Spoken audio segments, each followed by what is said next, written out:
আমার জামাইবাবু প্রতিদিন রাতে একটা অভ্যাস ছিল যে দিদির সঙ্গে ব্যায়াম করা। আমার দিদি প্রতিদিন সেটা করতে পারত না, তাই অভিজ্ঞতা আমাকে রাতে তার স্ত্রীর মতো করে 5 বার ব্যায়াম করালেন।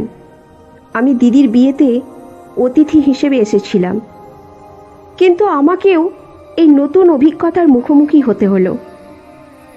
আমার দিদির শারীরিক কারণে কিছুক্ষণ একটানা কাজ করতে কষ্ট হয়। যখন তার বিয়ে হয়েছিল তখন আমাকে বিয়েতে যেতে হয়েছিল। সেই সময় আমি ভুলবশত তার ঘরের ভেতরে গিয়ে দেখি যে অভিজ্ঞতা খুবই হতাশ হয়ে বসেছিলেন। সেই মুহূর্তে আমাকে দেখে ফেলেন এবং আমি যখন বাইরে বেরোতে যাচ্ছিলাম অভিজ্ঞতা আমার পেছনে আসে। তারপর তিনি বলেন, তোমার দিদির শারীরিক কারণে বেশিক্ষণ ব্যায়াম করতে পারে না, কিছুক্ষণের মধ্যে ক্লান্ত হয়ে পড়ে। এখন থেকে তুমি আমার সঙ্গে ব্যায়াম করবে। আমার নাম রিয়া। আমি একজন সুন্দরী 17 বছরের যুবতী মেয়ে এবং আমার দিদির নাম সীমা।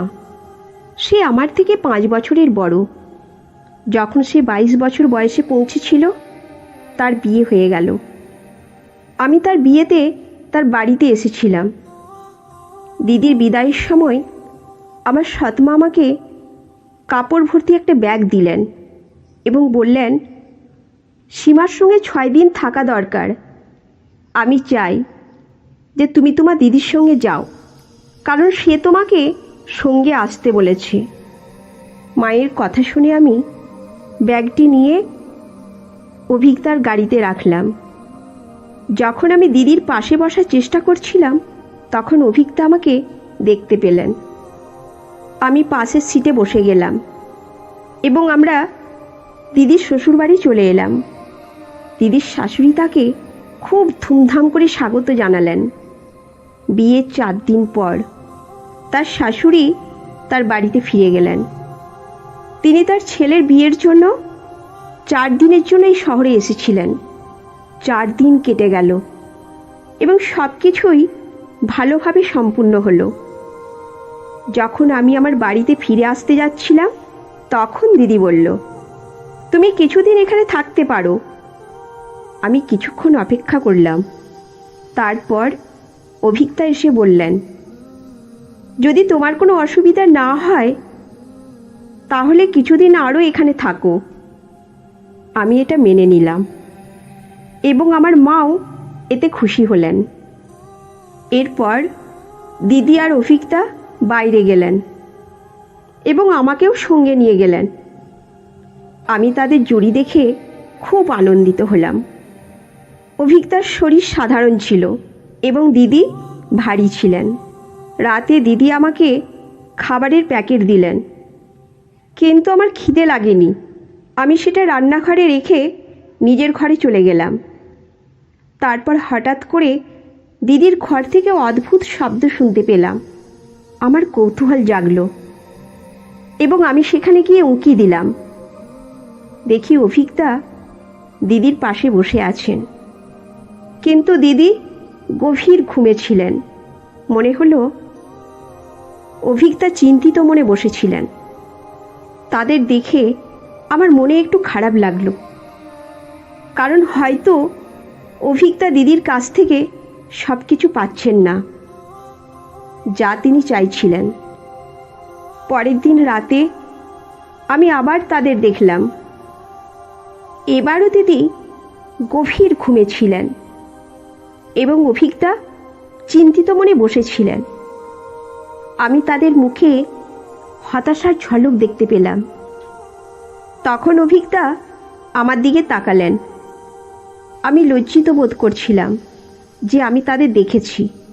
আমি তাড়াতাড়ি আমার ঘরে চলে গেলাম এবং দরজা বন্ধ করে দিলাম। পরদিন সকালে যখন আমি ঘর থেকে বেরোলাম দিদি আমাকে থামালেন। তিনি আমাকে বললেন যে আমাকে 1 সপ্তাহের জন্য বাড়ি ফিরতেই হবে, কারণ আমার পরীক্ষা আসছে। আমি পরীক্ষার কথা বললাম এবং দিদি আমাকে আর বাধা দিতে পারলেন না।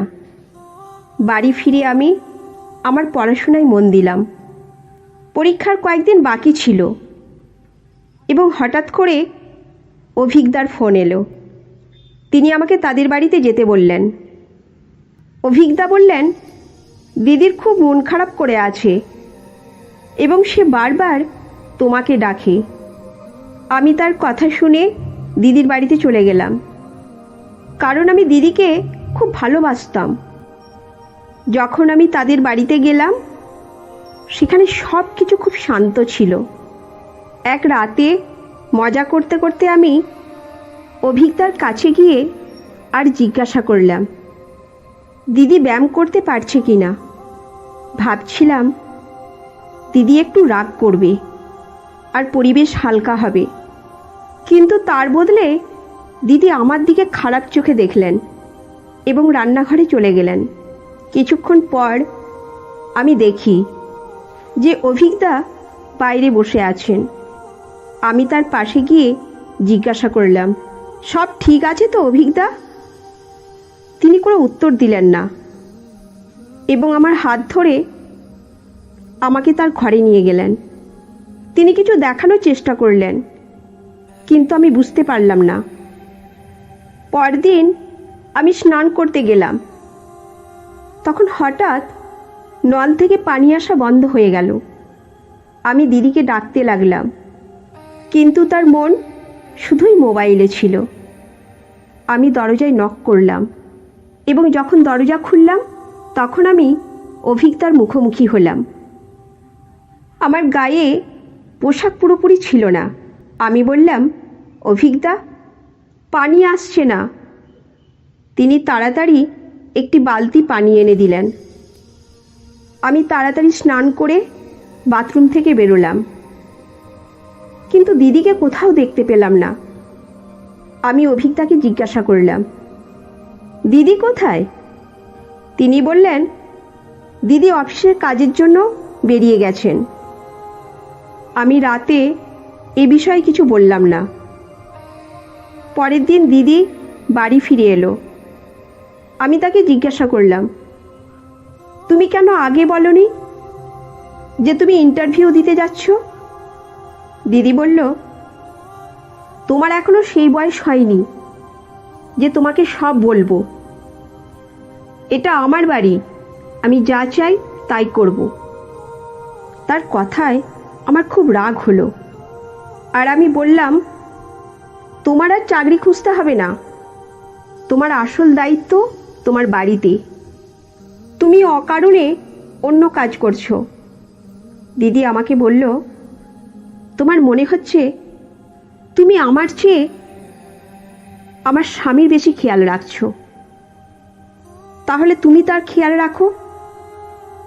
তার কথায় আমার একটু রাগ হয় এবং তিনি তার ঘরে চলে গেলেন।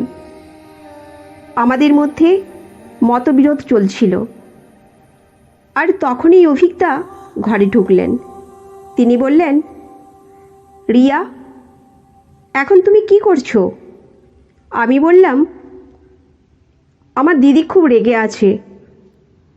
অভিজ্ঞতা আমাকে সান্ত্বনা দিলেন এবং বললেন, তুমি সীমার কথায় মাথা ঘামিও না। এখন তাকে একা ছেড়ে দাও। তোমাকে আমার জন্য এই বাড়িতে থাকতে হবে। অভিজ্ঞতা আমার চোখের জল মুছে দিলেন এবং আমাকে আলিঙ্গন করলেন। তার আলিঙ্গনে আমি কিছুটা শান্তি অনুভব করলাম। এরপর আমি সারা রাত প্রেমের গান শুনতে লাগলাম, আর আমার মোবাইলে সব কাপিলের রিলস আসতে লাগলো। এই রিলগুলো আমার মনকে আরও বেশি প্রভাবিত করতে লাগলো। আমি সারা রাত অভিজ্ঞতার কথা ভাবতে লাগলাম। পরদিন সকালে আমি দেখি দিদি রেগে গিয়ে অফিসের জন্য বেরিয়ে যাচ্ছে। এখন দিদির নতুন চাকরি হয়েছে।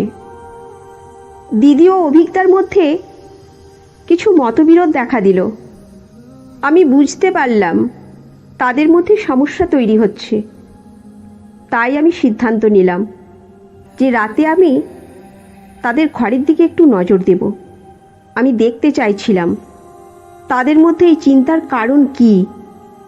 রাতের বেলা আমি তাদের ঘরে গিয়ে দেখি দিদি ও অভিজ্ঞতার মধ্যে কিছু ব্যক্তিগত আলোচনা চলছে। অভিজ্ঞতা সীমাকে নিয়ে ব্যায়াম করাতে চাইছিলেন, কিন্তু সীমা তা পারতেন না। এটাই তাদের সমস্যার কারণ হতে পারে। এই গল্পটি আমাদের শিখিয়েছে যে পারিবারিক সম্পর্কের মধ্যে সততা এবং বোঝাপড়া অত্যন্ত গুরুত্বপূর্ণ। শারীরিক সক্ষমতা এবং সীমাবদ্ধতার প্রতি সহানুভূতি রাখা উচিত এবং একে অপরের প্রতি দায়িত্ব ও সহানুভূতি প্রদর্শন করা প্রয়োজন। পারিবারিক জীবন সুখী রাখতে হলে উচিত সকলের মতামত ও অনুভূতির প্রতি সম্মান দেখানো এবং সকল সদস্যের প্রয়োজন মেটানো চেষ্টা করা। এর পাশাপাশি সমস্যা সমাধানের আলোচনা ও সমঝোতার মাধ্যমে একে অপরকে সমর্থন করা উচিত। তো বন্ধুরা, এই গল্পটি আমাদের কেমন লাগলো অবশ্যই কমেন্ট করে জানাবেন। ভালো লাগলে একটি লাইক করে চ্যানেলটি সাবস্ক্রাইব করে নেবেন। ধন্যবাদ।